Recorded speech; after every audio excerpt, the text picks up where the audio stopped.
നിങ്ങൾ സന്തോഷത്തോടെ ഇരിക്കണം. നമ്മുടെ ആസ്തി എന്ന് പറയണത് നമ്മുടെ ഉടമ്പടി അനുഭവങ്ങൾ തന്നെയാണ്. ഒരു ദിവസം മേജർ സാക്ഷ്യങ്ങൾ, മൈനർ സാക്ഷ്യങ്ങൾ ഒത്തിരിയേറെ ഉണ്ട്, നൂറുകണക്കിനുണ്ട്. പക്ഷേ മേജർ സാക്ഷ്യങ്ങൾ ഒരു 70% എബവ് ഉടമ്പടി കണ്ടൻ്റുള്ളത്.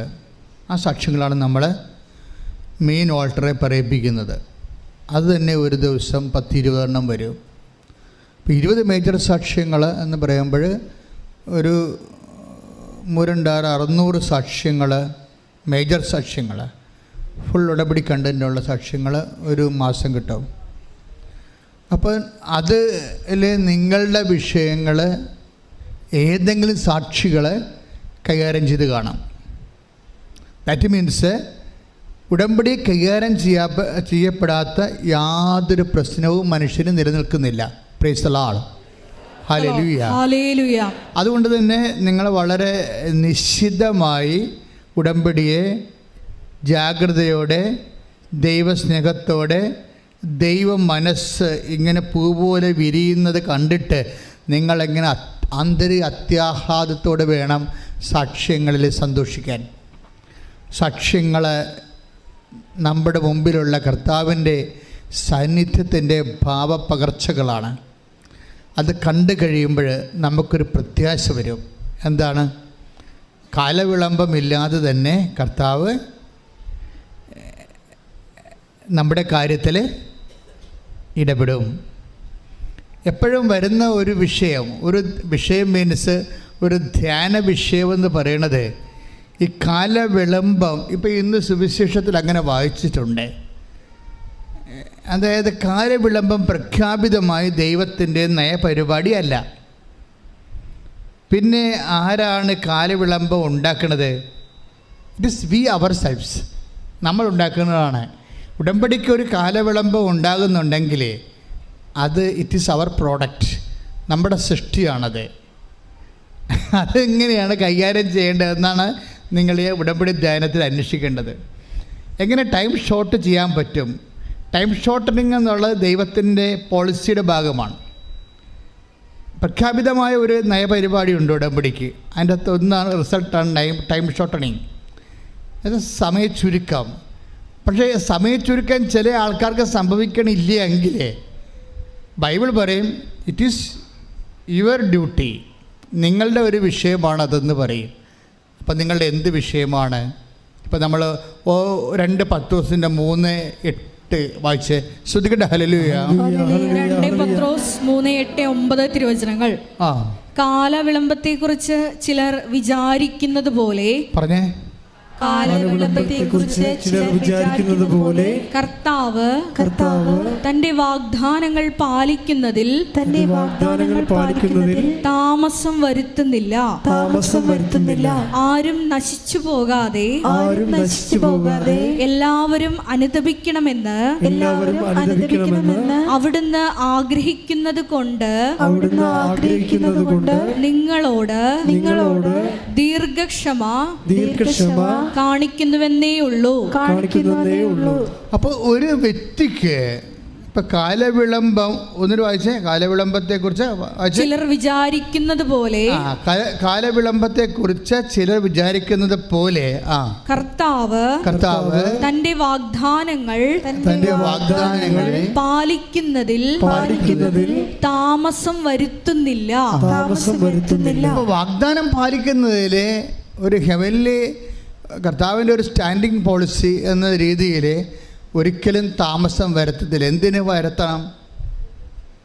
നിങ്ങളുടെ കണ്ണീരിൻ്റെ കാര്യങ്ങൾക്ക് ദൈവം താമസം വരുത്തുമ്പോൾ ദൈവം ഒരു സാഡിസ്റ്റായിട്ട് വരത്തില്ലേ? ദൈവം സാഡിസ്റ്റല്ലല്ലോ. ദൈവം സാഡിസ്റ്റൽ എന്നല്ലെന്ന് വെച്ചാൽ നമുക്ക് വേണ്ടി ജീവൻ പോലെ, നമുക്ക് വേണ്ടി തൻ്റെ പുത്രനെ ഒരു take the bed of God. ശ്രദ്ധിക്കട്ടെ. ഹല്ലേലൂയ. യേശുവേ നന്ദി. ഹല്ലേലൂയ. അവനോടുകൂടെ സമസ്തവും നമുക്ക് നൽകപ്പെടുകയില്ല. സ്തുതിക്കട്ടെ. ഹല്ലേലൂയ. ഹല്ലേലൂയ. ഹല്ലേലൂയ. ഹല്ലേലൂയ. ഹല്ലേലൂയ. റോമ 8:32. റോമ 8:32. സ്വപുത്രനെ പോലും ഒഴിവാക്കാതെ, പറഞ്ഞേ, സ്വപുത്രനെ പോലും ഒഴിവാക്കാതെ നമുക്കെല്ലാവർക്കും വേണ്ടി അവനെ ഏൽപ്പിച്ചു തന്നവൻ അവനോട് കൂടെ സമസ്തവും നമുക്ക് ദാനമായി നൽകാതിരിക്കുമോ? അപ്പോൾ അത് ദാനമാണ്, അത് മെറിറ്റ് അല്ല. ശരിക്കും പറഞ്ഞാൽ അത് ഗ്രേസാണ്. ദൈവത്തിൻ്റെ പുത്രൻ്റെ കൂടെ പുത്രനെ പോലും ഒഴിവാക്കാതെ. അപ്പോൾ റോമ 8:32 മഹാവചനമാണ്. നമുക്ക് എല്ലാവർക്കും വേണ്ടി. അപ്പോൾ not only for Christians. Clear അല്ലേ? അത് നമുക്ക് എല്ലാവർക്കും വേണ്ടി എന്നാണ് പറഞ്ഞിരിക്കുന്നത്. അത് തന്നെ ക്രിസ്ത്യൻസിന് വേണ്ടി മാത്രമല്ല. ക്രിസ്തുവിനെ ദൈവം നൽകിയിരിക്കുന്നത് ആർക്ക് വേണ്ടിയാണ്? നമുക്ക് എല്ലാവർക്കും വേണ്ടി. കൈയടിച്ച് കർത്താവേ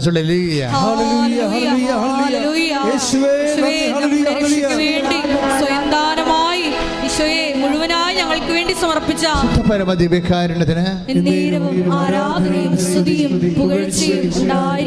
ധ്യാനത്തിലൂടെ നമ്മൾ സഞ്ചരിക്കുമ്പോൾ പാട്ടുകൾ കേൾക്കും, നമ്മൾ പ്രാർത്ഥന പാടും, വചനം പ്രഖ്യാപിക്കും. ഇതെപ്പോഴെല്ലാം പരിശുദ്ധാത്മാവിനെ അതിശക്തമായി അഭിഷേകം നൽകാനുള്ള ഓരോ ജനലും വാതിലുമൊക്കെ നമ്മൾ തുറന്നിടുകയാണ്. അപ്പോഴും നിങ്ങൾ അതിലാണ് ശ്രദ്ധിക്കേണ്ടത്. അല്ല ചൂടാണല്ല ഈശോ അത് പതിരിക്കുന്നത്. നമ്മൾ ദൈവത്തിൻ്റെ തിരുസന്നിധിയിൽ ഇരിക്കുകയാണ്. ഏത് സമയത്തും അഭിഷേകം സംഭവിക്കാം. ഈ ദിവസങ്ങളിലൊക്കെ ഈ സമയത്തൊക്കെ അച്ഛനിലൂടെ കർത്താവ് സംസാരിച്ചുകൊണ്ടിരിക്കുമ്പോഴൊക്കെ നിങ്ങൾ പ്രാർത്ഥിച്ചിരിക്കണം, കർത്താവേ ദൈവസ്നേഹത്താൽ നിറക്കണമേ, കർത്താവേ വിശ്വാസത്താൽ നിറക്കണമേ, കർത്താവേ വിശ്വാസത്തെ സ്ഥിരപ്പെടുത്തണമേ, കർത്താവേ. അങ്ങനെ തീഷ്ണതയോടെ ഉത്സാഹത്തോടെ പ്രാർത്ഥിച്ചുകൊണ്ടിരിക്കണം. പ്രാർത്ഥിക്കട്ടെ. കർത്താവേ ദൈവസ്നേഹത്താൽ നിറക്കണമേ, കർത്താവേ. കർത്താവ് വിശ്വാസത്തെ നിറക്കണമേ, കർത്താവേ. വിശ്വാസത്തെ സ്ഥിരപ്പെടുത്തണമേ, കർത്താവേ. എന്നെ ആത്മാവിനെ അഭിഷേകം ചെയ്യണമേ, കർത്താവേ. ശ്രദ്ധിക്കട്ടെ, ശ്രദ്ധിക്കട്ടെ.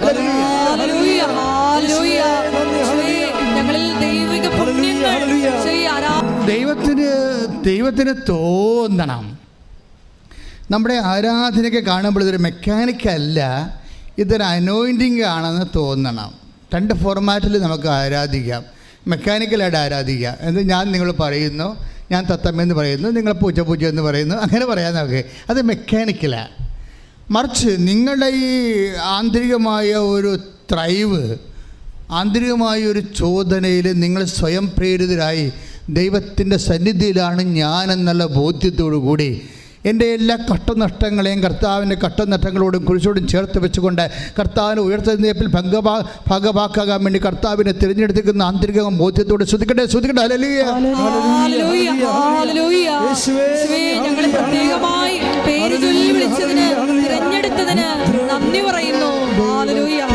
അപ്പോൾ ഈ സ്തുതിക്കുമ്പോൾ പ്രാർത്ഥിക്കുമ്പോൾ നമ്മൾ ഈ മോര് കടയത്തില്ലേ, ഈ സ്തുതിപ്പും പ്രാർത്ഥനയൊക്കെ ഒരു കടച്ച പോലെയാണ്. കടച്ച് കഴിയുമ്പോൾ എന്താ സംഭവിക്കുന്നത്? വെണ്ണ ഇങ്ങനെ പൊന്തി വരും അല്ലേ? അതുപോലെ സ്തുതിപ്പിൻ്റെ സമയത്ത് നമ്മൾ ഓട്ടോമാറ്റിക്കായിട്ട് നമ്മൾ സ്വന്തമായിട്ടാണ് സ്തുതിക്കണത് എങ്കിൽ ആദ്യമൊക്കെ ചില സമയത്ത് നമ്മളുടേതായിട്ടുള്ള ഒരു ഇനിഷ്യേഷൻ മുൻകൈയൊക്കെ ഉണ്ടാകും. പിന്നീട് നമ്മൾ തന്നെ സ്വന്തമായിട്ട് ഒരു അഭിരുചി ഒരു അഭിനിവേശം ആന്തരികമായി നമുക്ക് തോന്നും. ദൈവസ്നേഹം നിറഞ്ഞു കാണും. അപ്പോഴേ അതാണ് ഈ സ്തുതിപ്പിൻ്റെ അകത്ത് വെണ്ണായിട്ട് പൊന്തണ എന്താണ്? ദൈവസ്നേഹമാണ്. സ്തുതിപ്പിൽ ദൈവസ്നേഹത്തോടെയാണ് നീ സ്തുതിക്കണത്, ദൈവസ്നേഹത്തോടെയാണ് നീ പ്രാർത്ഥിക്കണത്, ദൈവസ്നേഹത്തോടെയാണ് നീ വിശ്വസിക്കണത് എന്ന് നിനക്ക് തോന്നുന്ന സമയത്ത് ഈ അഭിഷേകം ഉണ്ടാകും. അഭിഷേകം ഉണ്ടായിട്ട് എന്താണെന്ന് അറിയാമോ? ആന്തരിക ബോധ്യമാണ്. ആന്തരിക ബോധ്യം എന്താണ്? എന്തെല്ലാം ക്ലേശങ്ങളിലൂടെയാണ് നീ പോണതെങ്കിലും നിൻ്റെ ഉള്ളിൽ, നിൻ്റെ മനസ്സിൽ ദൈവം പറഞ്ഞിരിക്കുന്നത് പോലെ ഈ വിഷയം ഞാൻ അതിജീവിക്കാം, ഈ വിഷയത്തിന് കർത്താവിന് തീരുമാനമുണ്ട്, ഈ വിഷയത്തിൽ എൻ്റെ കർത്താവ് എന്നെ ജയിപ്പിക്കും, ഈ വിഷയത്തിൽ ഞാൻ വീണു പോകാൻ എൻ്റെ കർത്താവ് അനുവദിക്കത്തില്ല എന്നുള്ള ആന്തരികമായി. അതാണ് കഴിഞ്ഞ ദിവസങ്ങൾ നമ്മൾ കണ്ടില്ലേ, ഐസയ്യ 43:18 എടുത്ത് ശ്രുതിക്കട്ടെ. ഹല്ലേലൂയ ഹല്ലേലൂയ ഹല്ലേലൂയ ഹല്ലേലൂയ ഹല്ലേലൂയ. യേശുവേ നന്ദി. ഹല്ലേലൂയ ഹല്ലേലൂയ ഹല്ലേലൂയ. യേശയ്യ 43:18. കഴിഞ്ഞ കാര്യങ്ങൾ നിങ്ങൾ ഓർക്കുകയോ പരിഗണിക്കുകയോ വേണ്ട. കഴിഞ്ഞ കാര്യങ്ങൾ നിങ്ങൾ ഓർക്കുകയോ പരിഗണിക്കുകയോ വേണ്ട. ഇതാ ഞാൻ പറഞ്ഞേ, ഇതാ ഞാൻ പുതിയ ഒരു കാര്യം ചെയ്യുന്നു, പുതിയൊരു കാര്യം ചെയ്യുന്നു. അത് മുളയെടുക്കുന്നത് നിങ്ങൾ അറിയുന്നില്ലേ? എന്ന് പറഞ്ഞ അത് മുളയെടുക്കുന്നത് നിങ്ങൾ അറിയുന്നില്ലേ? അപ്പോൾ നമുക്ക് സംഭവിക്കാൻ പോകുന്ന നന്മകളെ കുറിച്ച് നമുക്കൊരു മുന്നറിവ് കിട്ടുമെന്നാണ് പറയണത്. ഇതാണ് ദൈവാനുഭവത്തിൻ്റെ ഒരു പണി. അത് നിങ്ങൾ ഇപ്പോൾ കഴിഞ്ഞ ദിവസങ്ങളിൽ എനിക്കിഷ്ടപ്പെട്ടൊരു സാക്ഷ്യം ഉണ്ടായിരുന്നു. എന്നെ എലിസബത്ത് ബെന്നി കൊട്ടുവള്ളി, എറണാകുളം സൈഡാണെന്ന് തോന്നുന്നു, കൊട്ടുവള്ളി വടക്കം പറവൂര്. ഇപ്പോൾ എലിസബത്ത് ബെന്നി കൊട്ടുവള്ളി അതെനിക്കിഷ്ടപ്പെട്ടൊരു സാക്ഷ്യമാണ്. അവരുടെ സാക്ഷ്യം എനിക്ക് ഇഷ്ടപ്പെടാൻ കാര്യം എന്നറിയാമോ? അവരുടെ ഉപജീവന മാർഗമെന്ന് പറയുന്നത് പപ്പടം ഉണ്ടാക്കി കൊടുക്കുന്നതാണ്. നിങ്ങൾക്കറിയാവില്ല, ഒരു പപ്പടം ഉണ്ടാക്കുന്നത് കണ്ടു കഴിഞ്ഞാൽ നമുക്ക് സങ്കടം വരും. കുറേ ആ വട്ടത്തിലുള്ള പപ്പടം ആക്കിയെടുക്കണതിന് ഒരു പക്ഷേ അതിൻ്റെ അകത്ത് നമുക്ക് കിട്ടുന്ന പൈസയേക്കാളും നമ്മളൊരു 50 ഇരട്ടി അധ്വാനം അതിൻ്റെ അകത്ത് കൊടുക്കണം. അത് ഏറ്റവും ഒരു സങ്കടം പിടിച്ചൊരു ജോലിയാണിത്. മറ്റു നമ്മൾ വേറെ കൂടെയൊക്കെ ഒട്ടിക്കണ കുഞ്ഞുമണിയൊക്കെ ഉണ്ടല്ലോ, അത്തരം കുഞ്ഞുമണികൾ എളുപ്പമല്ല. ഇത് നല്ല പാടുള്ള പണിയാണ്. ഇത് ഒട്ടിക്കണ ജോലി അവരുടെ ജീവിതമാർഗമാണത്, പപ്പടം ഉണ്ടാക്കുക എന്നുള്ളത്. പിന്നെ ഭർത്താവിന് ജോലിയുണ്ട്, അത് ഈ നാട്ടിലുള്ള ജോലിയാണ് ഉള്ളത്. പക്ഷെ ഒരു പ്രാവശ്യം ഒരു കുഴപ്പമുണ്ടെന്ന് വെച്ച് കഴിഞ്ഞാൽ ഭർത്താവിന് മൂത്രത്തിൽ കിഡ്നിയിൽ കല്ല് വന്നപ്പോൾ ഭയങ്കര വേദന വന്ന് അവർ ഡോക്ടറിനെ കൊണ്ട് കൊടുത്തപ്പോൾ ഡോക്ടർ പറഞ്ഞു ഒരു കിഡ്നി മാക്സിമം പോയിരിക്കുകയാണ്, അതിൻ്റെ അകത്ത് നിറച്ച് കല്ലാണ്, അപ്പോൾ അതെടുത്ത് കളയണം മൊത്തം, പിന്നെ ഒരു കിഡ്നിയേ ഉണ്ടാകത്തുള്ളൂ. അതിൻ്റെ അകത്തൊരു കല്ല് വന്ന് ഇപ്പോൾ ഇരിപ്പുണ്ട്. അപ്പോൾ അങ്ങനെ ഒരു കിഡ്നി എടുത്ത് കളഞ്ഞു. നോക്കിയേ, ഒരു കുടുംബത്തിൽ വരുമാനം ഉണ്ടാകുന്നത് ആളിന് അതിൻ്റെ കിഡ്നി പറഞ്ഞ് എടുത്ത് കളഞ്ഞു. ഇനി എന്താ പ്രശ്നം? ഇനി ഡയറ്റാണ്, പണ്ടാര ഡയറ്റായിരിക്കും. അപ്പോൾ അത് കഴിഞ്ഞിട്ട് ഒരു കല്ല് കൂടി ഒരു കിഡ്നി എടുത്തു കഴിഞ്ഞിട്ട് ഡോക്ടർ അടുത്ത കിഡ്നിയിൽ നിന്ന് ആ കല്ല് മാത്രം എടുത്ത് എന്തോ കീഹോൾ ചെയ്ത് അതും കളഞ്ഞു. പക്ഷേ ഡോക്ടർ പറഞ്ഞു ഇനിയുള്ള സമയമൊക്കെ വളരെ സൂക്ഷിക്കണം, ഭക്ഷണം, ഉറക്കം, പ്രഷർ ഉണ്ടാകരുത്, ക്രിയാറ്റിൻ കൂടരുത്, കുറേ നിബന്ധനകളൊക്കെ പറഞ്ഞു. ഈ പപ്പടക്കാരത്തിയോട് ഇതൊക്കെ പറഞ്ഞിട്ട് എന്ത് ചെയ്യാനാണ്? ഇരുന്നുരുകി മെഴുകുതിരി പോലെ തീർന്നു പോവുകയുള്ളൂ. ഈ മനുഷ്യരൊക്കെ ഈ ലോകത്ത് ജീവിക്കുന്നുണ്ട് കേട്ടോ. നിങ്ങളുടെ ഈ ഒരു കാര്യം നടന്നില്ലെന്നും പറഞ്ഞ് മോന്തം കയറി നടക്കരുത്. അതാണ് ഇത്തരം മനുഷ്യരൊക്കെ ഈ ഭൂമി ജീവിക്കുന്നുണ്ടേ. നിങ്ങളിങ്ങനെ എന്ന് വെച്ചാൽ അയ്യോ അത് നടന്നില്ല, വിസ വന്നില്ല, പറമ്പ് വയ്ക്കാൻ പറ്റിയില്ല എന്ന് പറഞ്ഞുകൊണ്ട് നിങ്ങളുടെ കാര്യം ആനക്കാര്യമാണെന്ന് കർത്താവിൻ്റെ അടുത്ത് മുമ്പിൽ ഈ പന്നിയുടെ മോന്ത കാണിക്കരുത്. അടി പാർസൽ കിട്ടാൻ സാധ്യതയുണ്ട്. അതുകൊണ്ട് അതായത് അപ്പോൾ ഈ ചേച്ചി വന്നിട്ട് ഉടനെ ഉടമ്പടി എടുത്ത്, കാര്യം ഇനി നിലനിൽപ്പിലില്ല. ഉടമ്പടി എടുക്കാൻ കാരണമുണ്ട്, വെറുതെ ഉടമ്പടി എടുത്ത എല്ലാവരെയും. ഈ കിഡ്നി പോയി കഴിഞ്ഞപ്പോൾ പിന്നീട് ഒരു ദിവസം ഈ ഭർത്താവ് വീട്ടിലോട്ട് വരുമ്പോൾ ബെന്നി പറഞ്ഞു ഇടൂ എനിക്കൊരു ശ്വാസം, ഞാൻ അണക്കണല്ലാടോ, എനിക്ക് ശ്വാസം മുട്ടണല്ലാടോ എന്ന് പറഞ്ഞ്. എനിക്കൊന്നിട്ടേ ഒരു കിഡ്നി പോയി, മറ്റേ ഡയറ്റ്, ഇനിയിപ്പോൾ ഇയാളെന്താ പറയണത്? ശ്വാസം മുട്ടുന്ന. അതായത് 2 കുഞ്ഞുങ്ങളെ പോയിട്ടുള്ള തള്ള ഇത് കേട്ട് കഴിഞ്ഞാൽ അപ്പം തന്നെ നമ്മുടെ പ്രഷർ അടിച്ച് നമ്മൾ വീണു പോകും. അപ്പോൾ ഈ ചേച്ചി പറയും സാരമില്ല, നമുക്ക് നാളെ ആശുപത്രിയിൽ പോകാം. അപ്പോൾ ആശുപത്രി ചെന്നപ്പോൾ ഡോക്ടർ പറഞ്ഞു ഇത് ആൻജിയോഗ്രാം ചെയ്യണം, പിന്നെ TMD ഒക്കെ എന്താണ് ഒരു മെഷീനൊക്കെ കയറ്റി ഓടിക്കത്തില്ലേ, TMD അതൊക്കെ ചെയ്ത് പിന്നെ ആദ്യമേ തന്നെ ഇവർ ECG ഒക്കെ എടുത്തു, അപ്പോൾ കുഴപ്പമായിരുന്നു. പിന്നെ TMD എടുത്തു, അപ്പോൾ കുഴപ്പമായി. പിന്നെ അവരെ സ്കാൻ ചെയ്ത് അപ്പോൾ പറഞ്ഞു 4 ബ്ലോക്ക് ഉണ്ടെന്ന് പറഞ്ഞു. 4 ബ്ലോക്ക്.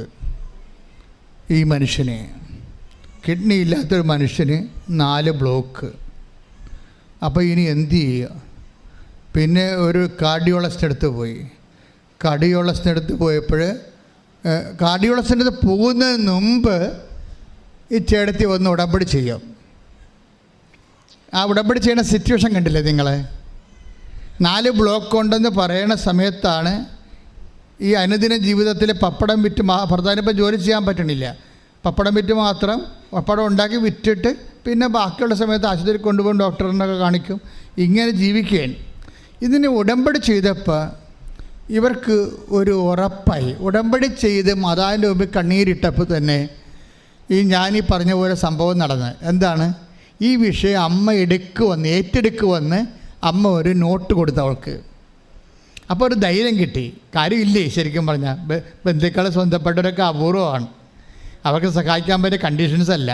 ഈ കിഡ്നി എടുത്തപ്പോൾ തന്നെ 3 ലക്ഷം രൂപ പോയി. അതിൻ്റെ കടം ഇപ്പോഴും തീർന്നിട്ടില്ല. അതിനിടയ്ക്കാണ് ഇപ്പോൾ ഹാർട്ടും പോയിരിക്കണത്. അതിനിടയ്ക്കാണ് ഇപ്പോൾ ഉടമ്പടി എടുത്തിരിക്കണത്. ഉടമ്പടി എടുത്തു കഴിഞ്ഞപ്പോൾ അവർക്ക് അമ്മ ഒരു തോണ്ടിയിട്ടുണ്ട് എവിടെയോ ഉള്ളിൽ. അതോടുകൂടി ഇവർക്ക് മനസ്സിലായി അമ്മ ഇത് എവിടെയെങ്കിലും കൊണ്ടേ കെട്ടുമെന്ന് മനസ്സിലായി. അത് ആന്തരികമായ ബോധ്യമുണ്ട്. അതാണ് ഈ വചനം പറയണത്. എന്താണ്? ഒരു പുതിയ കാര്യം പറഞ്ഞ വാച്ചോളൂ. ശ്രുതികട്ടെ. ഹല്ലേലൂയ. ഇതാ ഞാൻ പുതിയ ഒരു കാര്യം ചെയ്യുന്നു. അത് മുളയെടുക്കുന്നത് നിങ്ങൾ അറിയുന്നില്ലേ? അപ്പൊ നമ്മൾക്ക് അറിയാൻ പറ്റും. മനസ്സിലായില്ലേ?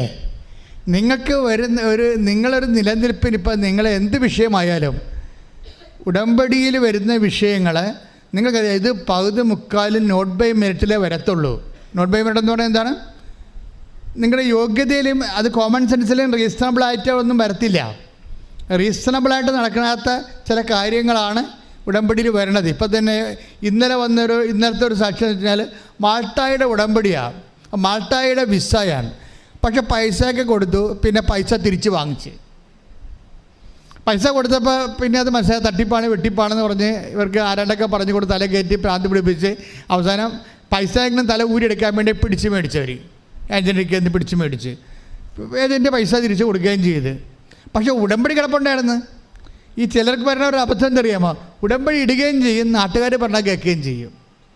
അവിടെയാണ് കുഴപ്പം പറഞ്ഞത്. അപ്പോൾ നിങ്ങൾ ഉടമ്പടിയിലല്ല. ഉടമ്പടി വെച്ചിരിക്കുന്ന വിഷയത്തിന് ദൈവദത്തമായൊരു മറുപടി കിട്ടുന്നവരെ മനുഷ്യന്മാരുടെ മറുപടികൾ തേടിയെടുത്താൽ നിങ്ങൾ ഉടമ്പടി സെൽഫ് ബ്രേക്കാകും. ഉടനെ തന്നെ സെൽഫ് ഗോൾ അടിക്കത്തില്ലേ? ചില ആൾക്കാർ അവിടെ പോസ്റ്റ് തന്നെ ഗോൾ അടിക്കത്തില്ലേ? എന്നിട്ട് ശത്രുക്കൾക്ക് പോയിൻ്റ് കൊടുക്കത്തില്ലേ? അതുപോലെ നിങ്ങൾ ഉടമ്പടി ഇരിക്കുമ്പോൾ വഴിയെ പോണവരൊക്കെ പറയണതൊക്കെ കേട്ട് നിങ്ങൾ മനസ്സ് ചാഞ്ചല്യത്തോടു കൂടി ഏതെങ്കിലും പെരുമാറിയാൽ ഉടമ്പടി ബ്രേക്കാകും. പക്ഷേ ദൈവത്തിൻ്റെ ഒരു പ്രശ്നമുണ്ടെന്ന് വെച്ച് കഴിഞ്ഞാൽ ദൈവത്തിന് നമ്മളെ വിശ്വസ്തതക്കുറവ് കാണിച്ചാലും ദൈവത്തിൻ്റെ ഈ സ്വഭാവത്തിൽ വിശ്വസ്തതക്കുറവില്ല. അതാണ് നമ്മൾ അവിശ്വസ്തരായിരിക്കുമ്പോൾ take the word of God. ശ്രുതിക്കട്ടെ. ഹല്ലേലൂയ ഹല്ലേലൂയ ഹല്ലേലൂയ ഹല്ലേലൂയ ഹല്ലേലൂയ. യേശുവേ നന്ദി. ഹല്ലേലൂയ ഹല്ലേലൂയ. ശക്തമായി ശ്രുതിക്കട്ടെ. 2 തിമോത്തി 2:13. 2 തിമോത്തി 2:13. നാം അവിശ്വസ്തരായിരുന്നാലും അവൻ വിശ്വസ്തനായിരിക്കും. ഒത്തിരി പറഞ്ഞേ. നാം അവിശ്വസ്തരായിരുന്നാലും അവൻ വിശ്വസ്തനായിരിക്കും.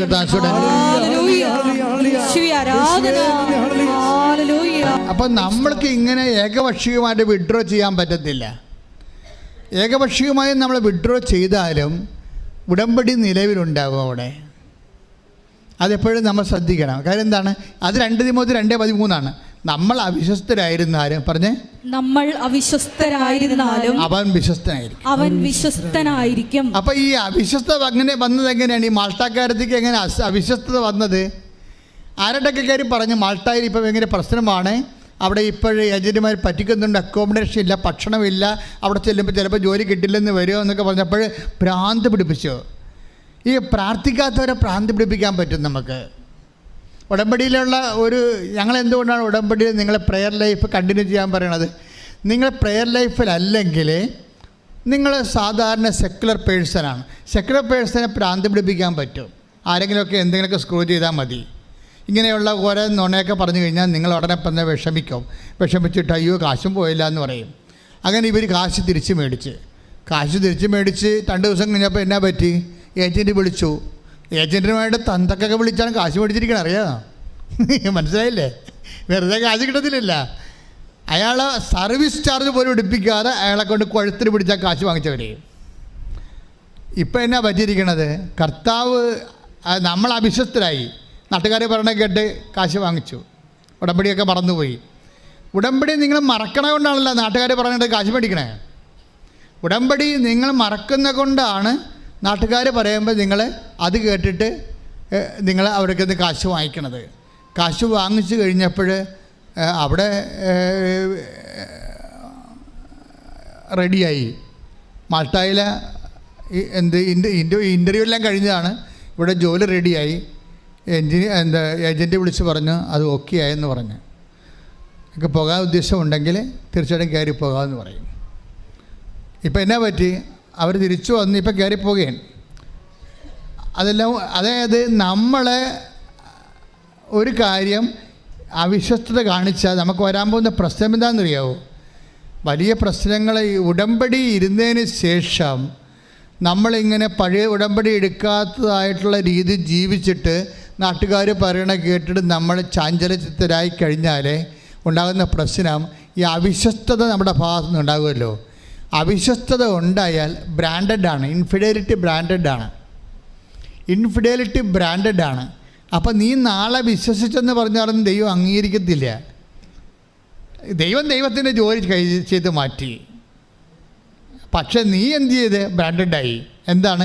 ഇൻഫിഡലായി, അവിശ്വസ്തതയായി.